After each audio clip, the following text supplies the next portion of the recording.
Mall of America. It's home to world-class shopping, great dining, and amazing attractions and events. And these are our stories, presented by Bloomington, Minnesota Travel and Tourism.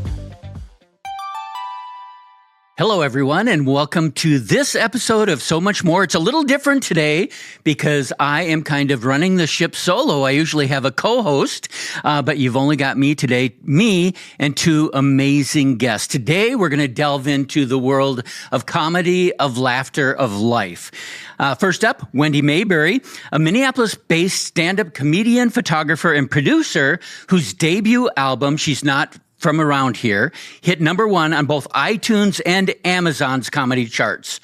Wendy's warm, relatable humor is rooted in a childhood spent moving around the country as a military brat. Interested to hear about that. And now she's using that same charm to produce a national touring show, Day Drinking with Mom, which I can relate to, bringing comedy and comfort to parents everywhere. My other guest today, joining Wendy, is Bryan Gallagher. Bryan is the general manager at Rick Bronson's House of Comedy right here at Mall of America.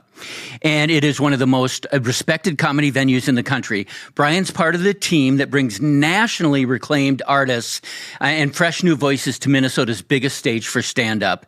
And he's helped make House of Comedy a home for laughter, storytelling, and connection.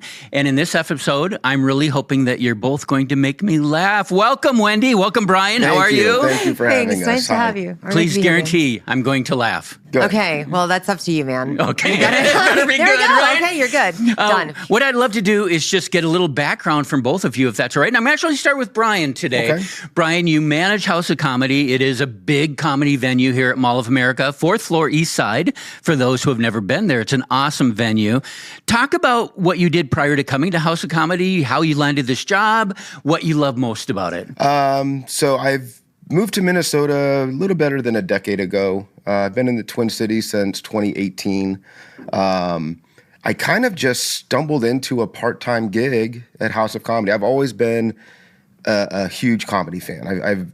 One of my clearest early memories in life is seeing Abbott and Costello's Who's on First for the first time. And I just lost my mind. I just tears down the face, and I've just been in love with comedy ever since. It was genius. It's just brilliant. Brilliant writing, the delivery, the time, everything about it is just Yep, I agree. So I moved to the Twin Cities. At the time, I was working in the field of working with disabled and vulnerable adults in different capacities, which was rewarding in many ways, but I wasn't really in love with it. And I stumbled across an ad on Indeed. They were looking for part-time help for the door team at the time. I applied 3 times before I got an interview. Well, 3 times the charm. Third time's the charm. It was one of those rare things. I just kept calling them until they got annoyed and said, fine, just come in for an interview. We'll talk to you. And that was March of 2019. In June of the same year, I became the AGM. September, I was running the club. Awesome. And despite its many headaches and fires, it's a lot of fun. And I have to tell our guests, too, the people that are watching and listening to us today, is that I feel a little guilty having both of you come early on a Friday morning because you both have jobs at night, I did leave here at about 11 hours yesterday. So, Exactly. yeah, I was thinking about that. I thought, I don't think I've seen Bryan this early in the morning ever. No, I know you should be sleeping in. I'm so sorry. That's I apologize for That's that. It's a good reason to get out of bed. Have you ever done stand-up comedy, Bryan? I've done it a couple times here and there. It's something I probably would have pursued in my 20s if life hadn't taken a different course. Okay. Comedy it's the bravest thing a person can do. Yeah. On a stage. You know, if you're in a band, you've got your bandmates to protect you. If you're in a play, it's you, a microphone, and things that you hope are funny to other people. Yep. And if it's not, it's a long time on that stage. It's a long time on that stage. It lasts forever, and it all depends on the audience as well, right? It could just be an off night where they're just not jiving with it. Yep. Wendy, tell us a little bit about your background, how you got here, and what else you do. Sure. Actually, I was just thinking, though, it's an excellent point that it relies on the crowd, and that's where Bryan's so important to comics because he's the first people they meet and sit and set the tone, and his staff kind of sets the stage. So if they've already done a great job of everyone feeling amazing, when we get on stage, they're all ready. Yeah. If there's other stuff, then they're thinking about other stuff. So that's one of the reasons why the staff and the club's so important. They kind of the unsung heroes of comedy. Yeah. Because if you're in a room where you're already irritated, you're you're not going to laugh. So having the club be amazing really does make the comedy that much easier. So sorry, but I just wanted to say you don't get enough credit for your part in it. And also Bryan has excellent taste in comedy because he is at every single show and he's running the board and he sees everybody. So a lot of times we'll pull him aside and go, what do you think of that guy? And he's usually spot on. Like whatever he thinks is when I watch him later, I'm like, yeah, that's what Bryan said.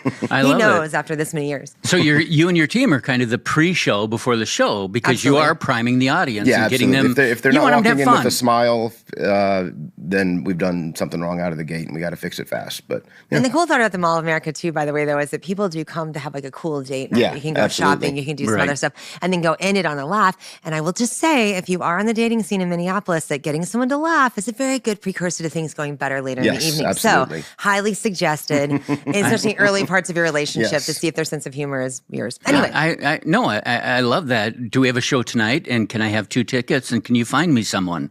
It's a tall order, Dan. All of that would work for me. I feel like 3 of those things are achievable. One, the last one a little tough. All of them. Wendy, your background a little bit. Yeah, Where sure. did you? So as you mentioned, I was a military brat, which means we moved all the time, which means you have to meet strangers and make them like you because you're leaving in 2 weeks, which I really think is a good training ground for being a comedian because it's very similar to what you do on stage, where I've met some stranger, try to convince you to care about something I'm going to talk about very quickly, and then leave you again.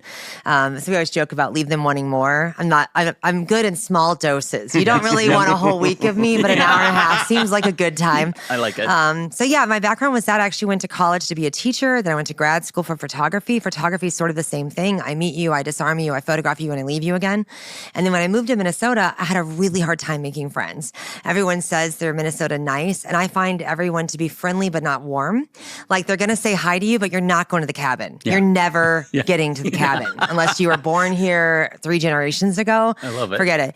And so I started doing stand-up as a way to make friends, which was excellent because they're wackadoo and needy and people-pleasing. It's a perfect recipe for friends. And I just really, the first time I got on stage, I got off stage and someone offered me money to come do their party the next week, which is bananas. And I was like, sure, because I'm stupid and didn't realize that's a terrible idea. And I went to some stranger's basement and they paid me, and it was not a safe thing to do. I was just very enthusiastic about it. That sounds scary, I was really not clever at all. In fact, somebody was having a domestic on my car as I was leaving, and I'd be like, could you guys not fight on my car? And that story really fast, I will tell you. They hired me and another comedian who was way more experienced to do stand-up at a costume party. And they said, we want you to come dressed up. I called the other comic, who's a really good friend of mine now, and he goes, why don't we dress like a pimp and a hoe? And I said, great. And so I showed up with torn pantyhose and a black eye and thinking that'd be really funny. Well, he did not dress up at all. Oh, no. He came in normal clothes. And he looked at me and went, I was joking. And I was like, oh. And the hostess who had paid me to be there goes, are you okay? And I'm like, oh my gosh. Like, it was a nightmare. But anyway, after that, I was hooked on being mortified in front of strangers. How long ago was that first comedy gig that you did on stage? On stage, I think it's been 14 years now that I've been a comedian. So. And how did it go over the very first? Obviously good enough if someone hired you right after the show. So I'm going to say that because I started when I was older, I think I already had a good handle on I could do this and make people laugh. I see a lot of comedians, actually we just did a class at the Mall of America for kids learning comedy, which was super amazing. And so when you're a child, I think it's a lot different. I'd had years of watching comedy and knowing what I liked, so I kind of was easier. But yeah, I did all right. I love that. Do you have other classes at House of Comedy? Like, do you do comedy class? I should know this, and I apologize that I don't. No, every Wednesday from 5 to 6:37, we do just a free comedy writing workshop. Really? Yeah, for anybody. People can come and just watch and learn. They can sign up to actually go up and do some material and get feedback from other comedians there at the workshop. It's totally free. And people just show up. Yep, they usually, so there's David Harris is running it this summer because I have my kids out of school, so I can't get away. He's fantastic. He's a Midwest Emmy winning award-winning comedian who does the workshop, and it's also sort of self-run. So if David has got a gig, other comedians step in and we all sort of facilitate together, and it's literally, if you've never been on stage before, you can come. We have nationally touring headliners who come and just run some material. Really? It's the gamut. It's fantastic. So yeah, the House of Comedy is awesome and generous to open up that time for people to work on stuff. And everybody that shows up is very warm and very inviting and very welcoming, and the feedback is never harsh. It's always constructive, and they want to help you get better. Yeah, we don't want you to quit. Yeah. But we don't want you to suck. Right. Yeah, exactly. I love that. We and now I'm going to be. I think next Wednesday I'm probably going to be there. If that's all right. Absolutely. Is that found on your website? Then information on that. Actually, I'm not sure that's more of a word of mouth thing right now. Okay.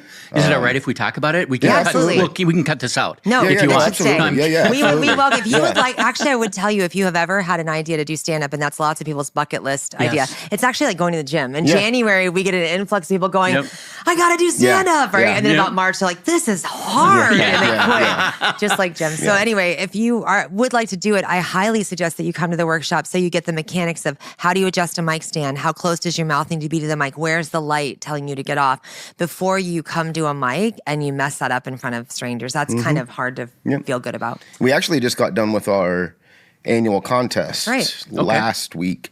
And a lot of times the contestants would come if they were in the contest that night. They would come to the workshop prior, work out their stuff, get a little feedback, adjust it, and then go up and perform. It's really neat. And then, do you have an open mic night as well at House of Comedy? That is also Wednesday nights. Okay. Most Wednesdays. So this upcoming Wednesday is a little screwy. We had a little miscommunication with booking, so we have an actual show this Wednesday. But typically Wednesdays at 7:30 is kind of our open mic showcase night. So we usually have 12 people on the list. 9 spots are pre-filled, and then we have 3 open spots that anybody can sign up for. Nice. Then at 7:15, we draw the 3 names, and those 3 people get to go up. And you might not get to go up, but if you have shown up, watched the show, you can contact the guy who pre-books and get on a couple weeks later so that you know you're going to have. And that's great because then you can invite all of your coworkers to come and watch you do stand-up in front of strangers. Yeah, I love it. Wendy, you are a headliner in and of your own right. You have a lot of experience in this realm. I've watched some of your material online now. It's very fun. And but you've also told me when we met before taping today that you've opened for some really big names as well. Yes. Talk about some of those experiences. Sure. Right here at the Mall. This is something I wish people knew more of. It's right here at the Mall of America. You can see people that you will see on SNL 2 years from now, or last year, Rosebud Baker was here. She is a current writer on SNL. I've opened for Nate Bargatze here at the House of Comedy. Bert Kreischer, who sells out stadiums now, was also here at the House of Comedy. Joe Dombrowski is on the way up. He just had another Netflix special just dropped. Ian Bagg. There's all these names you see on TikTok or you see on Netflix have all been here where you could come see them, where the ticket prices are way cheaper than they are once they start doing stadiums. So I would highlight there. And there are a lot of people here that show up to multiple shows a month and just to check out because they know that you don't headline Mall of America unless you have a TV credit and you're on the upswing. They are very particular about who they bring in as the headliners. So it's a great place to catch folks. I love that. What are some of the biggest names that you've had the pleasure of meeting, working with here at Andrew Dice Clay, probably top of the list. I mean, Andrew was, when I was in 5th grade, Andrew was king of the comedy world, man. I idolized the guy. So that was kind of neat to get to meet him and hear some of his stories and have some one-on-one time with him. Pauly Shore was a lot of fun. He is as odd and eccentric as he presents himself on television. In real life. Nice guy, but a little out there. Mick Foley, I'm a big wrestling geek kind of guy. So to meet Mick Foley / Mankind was huge for me. But yeah, we had Ralph Barbosa, who it must have been maybe a month before he really just blew up. We had him at the club, and he was terrific. Such a soft-spoken, humble kid, really nice. Was surprised that so many people had actually shown up to see him. He was shocked by it. It's really, for me, it's not really about the name. We've had some names that people might know the name, but boy, I can't wait till we see them again next year. And then we've got some folks that I just don't ever want to leave. You know, then maybe they don't have the biggest names, but they're super talented. They're really nice. They're great with my team. They're great with the guests, and they're just appreciative of stage time. Question for both of you, would you say that in general comedians are good people? I mean, supportive of the community and meaning the comedy community and stuff. Or go ahead and I would say Minnesota. Or spill the tea. I'm good on anything here. Go, Wendy. Have you not read the headlines in the last couple? I don't know.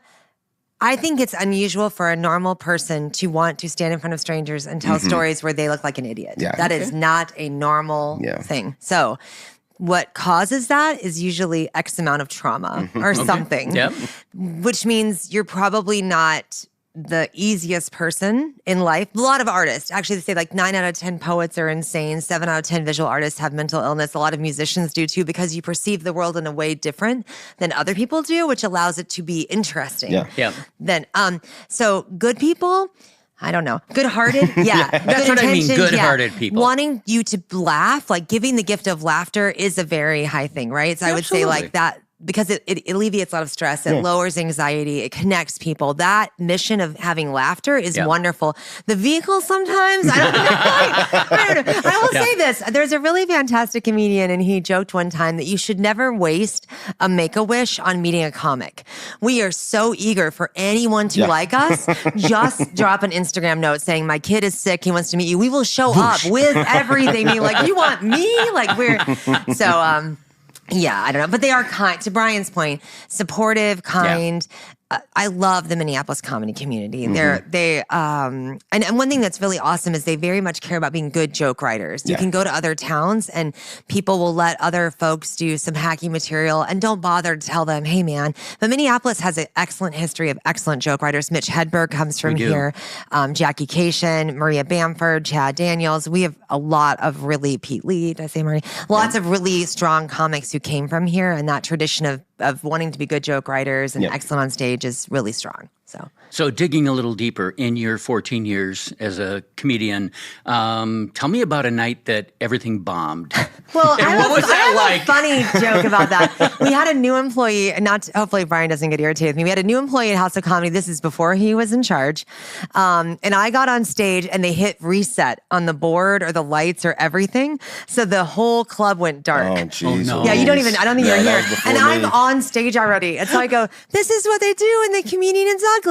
I'll just keep talking till the lights come on. And like, I just kept going and they were dying. And by the time the lights came on, the audience was like, because we'd hung in there. Yeah. That was really funny to me. Yeah. I love it.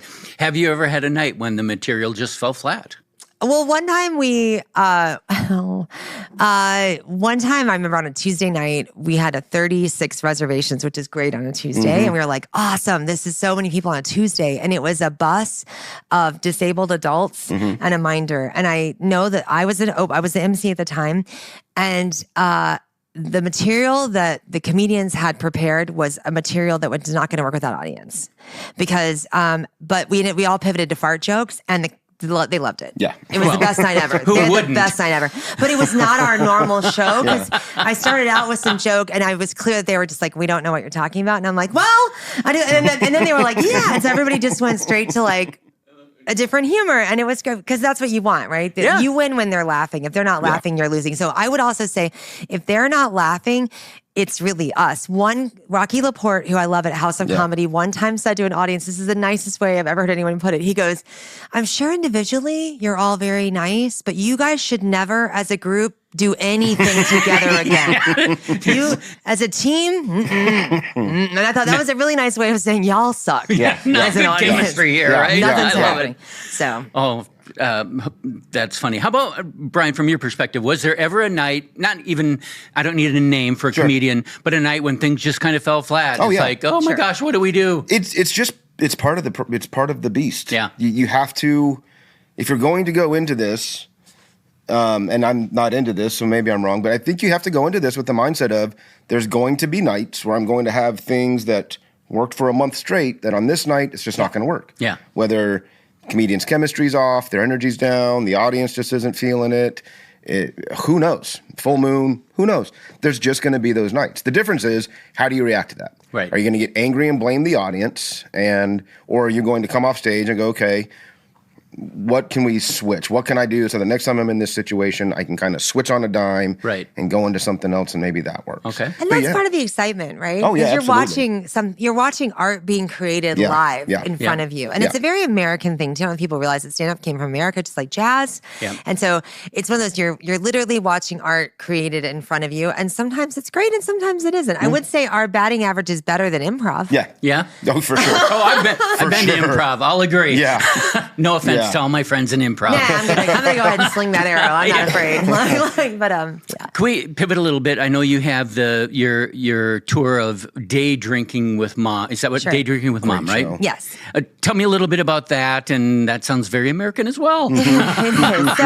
So after I had it, one thing you may notice if you look at the roster of stand-up comedians, it's a lot of dudes. Yeah. It's a lot of young dudes because stand-up is not a job that is conducive to having a healthy family life in a lot of instances. So after I had a baby, it was really tough to travel, to be away from him. I was breastfeeding. I'm a single mom. And so I created Day Drinking with Mom to give myself and other female comedians more opportunities to get in front of stages. Because a lot of times male comedians, would say like, we can't have more than one woman on a show. We don't want a lot of diversity. We just want just a smidge. Token. Yeah, just a little. Just so enough. we flipped it. We were like, we're going to have a guy every time. I know it's hard for guys to be funny, but we'll throw one in there. So that's kind of, we flipped that script on the Day Drinking with Mom show, and we would hire primarily women with children that were stand-up comedians. And and House of Comedy has been so generous to us. That was the home of the show before we started to take it on tour. And we've had Mariel Elizabeth have her baby in a little bouncy thing in front during the set. And I've actually had my son on stage when he was 2 weeks old. And actually, House of Comedy was so kind to hire me every single month I was pregnant. And I've breastfed in their office, or I've like pumped in their office. That was before my time. Before his time, too. That would not have stood. I will say the other thing was, if I could do stand-up 9 months pregnant all the time, I would, because men's faces when you're on stage and your water might Really break. uncomfortable. Yeah, it adds a whole element that you just can't recapture when you're not about to give birth. But so I devised that show as a way to give more opportunities for women because it's very hard. You have to get a sitter. It costs more money for us to do stand-up because we're paying for childcare costs. Usually guys are just leaving. And it's gone really well, and it resonates well because a lot of times stand-up is largely a male-consumed thing. I don't know if you ever look at podcasts. A large audience of comedy is largely male. 70 to 80% men listen to comedy. So it's an underserved audience, but they are there and they do like to laugh. So I'm trying to attract women from murder podcasts onto comedy. I love it. And because it makes you feel more connected and happy about being a mother, which can be very stressful. So we sort of our rules are we don't talk negatively about kids. We're not angry that we have them. We're not being mean about them, but we're celebrating the ridiculousness of being legally bound to caring for someone for 18 or more years as they go through shenanigans. So, it's more. It's more. Trust me, I keep right? telling myself it's going to be over, but then everybody with an adult goes, they come back, We're running a little short on time, but I would love to get really quick from both of you, maybe top 3 comedians who impacted your lives. I'm going to start over here. Who impacted you early on, or entertainers, maybe even if it wasn't comedians? So, Abbott and Costello are definitely top of the list. That's kind of the first real clear-cut comedy memory of me watching those guys, and just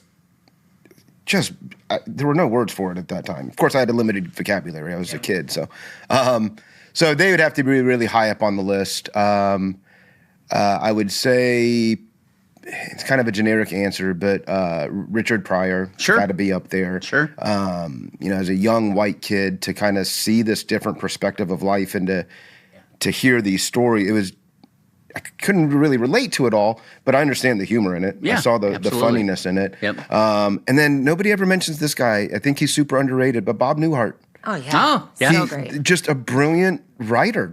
Man, he was so good. Timing. The timing. He did those great one-sided phone calls. Yes. And I was convinced there was somebody off stage saying the other things to him. I love that. Those are the first 3 that probably come to mind. Very different styles, very different ways of doing things, but all, bottom line, really funny. I love it. Wendy, how about for you? So I'm feeling like an old lady, but I'm going to tell you the 2 when I was very young were Phyllis Diller and Carol Burnett because I would see them. Phyllis Diller was very clever. She was really shapely woman. She'd wear those muumuus. Everything would be about things. She would do tag, tag, tag and get the laughs rolling. And Carol Burnett had this great physical comedy.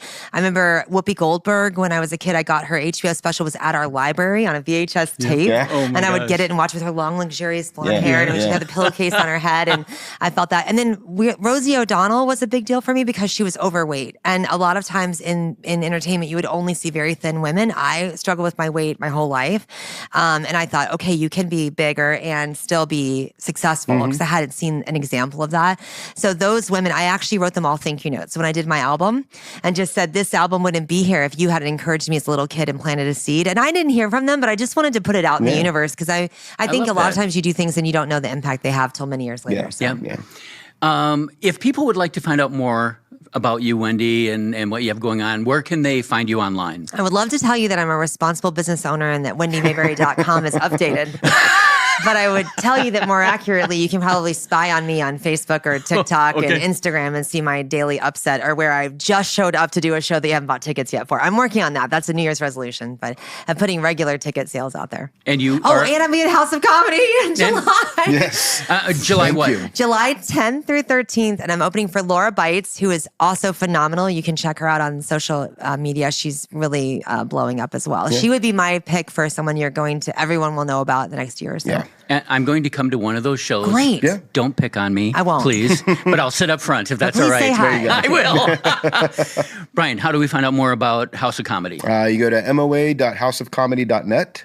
As you mentioned earlier, we are on the 4th floor. I'm not sure a lot of people know that there is a 4th floor. It's by the rotunda. So if you're watching this, we are on the 4th floor. Yep. moa.houseofcomedy.net. We've got all of our upcoming shows, our menus. We've got everything you could need on there.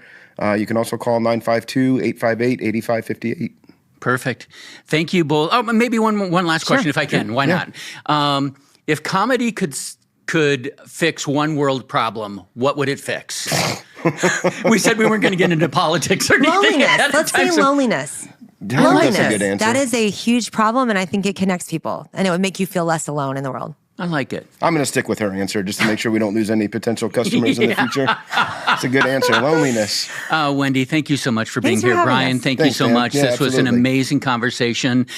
Please check them out online. Come and see comedy. Come and see Wendy at House of Comedy when she's there. Also, all the other acts. Come and visit on one Wednesday night between 5 and 6:30. Is that what you said? Because I'm going to be there once or twice because I'm going to get up on stage at one point, if that's all right. Very good, yeah. And as always, thank you so much for joining us for so much more. Please like, listen, follow, and tell all of your friends. But most importantly, visit these guys at House of Comedy right here at Mall of America. Thanks so much. Thanks for listening to So Much More, a Mall of America podcast. Subscribe wherever you find your favorite podcasts. This show is presented by Bloomington, Minnesota Travel and Tourism.